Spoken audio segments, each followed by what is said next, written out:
স্ত্রীর বাড়ি থেকে আম এসেছিল, কাঁচা আম। তো সেই আম এই যে কেটে নুন হলুদ মাখিয়ে রাখা হয়েছে। আমি সেই সকাল থেকেই কটা তখন বোধহয় 11টার সময় মাকে বললাম, আমার শাশুড়ি মা কেটে দিয়েছে সব। তো জল ঝরতে দিয়েছিলাম নুন হলুদ মাখিয়ে, দেখুন কতটা করে জল হয়েছে। নাহলে পারে না, যখন গুড় আমটা করবো তখন সেটাতে জল কেটে যায়, সেই জন্য আমি এইভাবে রেখেছি। গুড় আমটাকে করার জন্য এখানে কড়াইতে তেলটা দিয়ে নিলাম। এবার দেব 5 ফোড়ন। অনেকটাই আম, প্রায় 3.5 কেজি মতন আম হবে। আর দিলাম কুচিয়ে রাখা শুকনো লঙ্কা, এই দুটোই ফোড়ন হিসেবে দেব।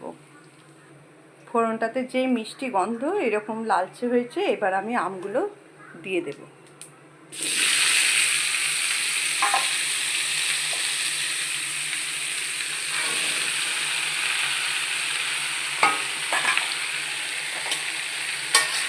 এবার বেশ কিছুক্ষণ কষিয়ে নেব।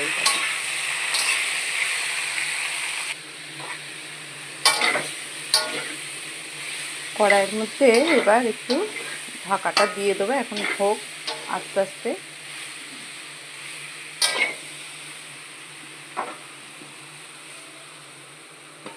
ও বাবা, এত বড় থালাটাও ঢাকা হলো না।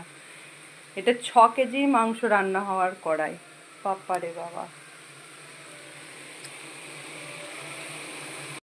গুড় আমটা যে করি বেশ অত পাতলা ঝোল ঝোল হয় না। অনেকে বলে বড্ড পাতলা হয়, আমার কিন্তু হয় না। কারণ দেখুন, জলটা তো আগে ঝরিয়ে নিয়েছি, অন্য সময় রোদ দিয়ে, আজকে রোদ দিতে পারিনি বলে জল ঝরিয়ে এই যে এইরকম বেশ সিদ্ধ সিদ্ধ হয়ে গেছে। এই পর্যায়ে আমি এবার গুড়টা দিয়ে দেব। গুড়টা এই যে এতে আছে, এবার গুড়টা দিয়ে দিই।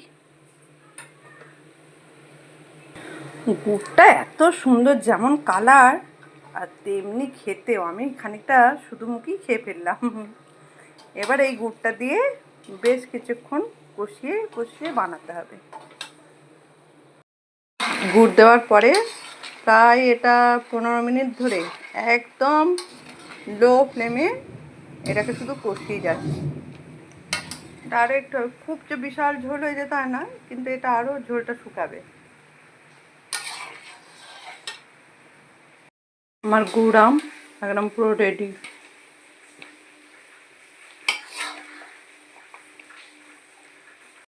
রেডি। এবার তুলে দেখাচ্ছি, খুব ঝোলও হয়নি, বেশ মাখা মাখা হয়েছে। এই যে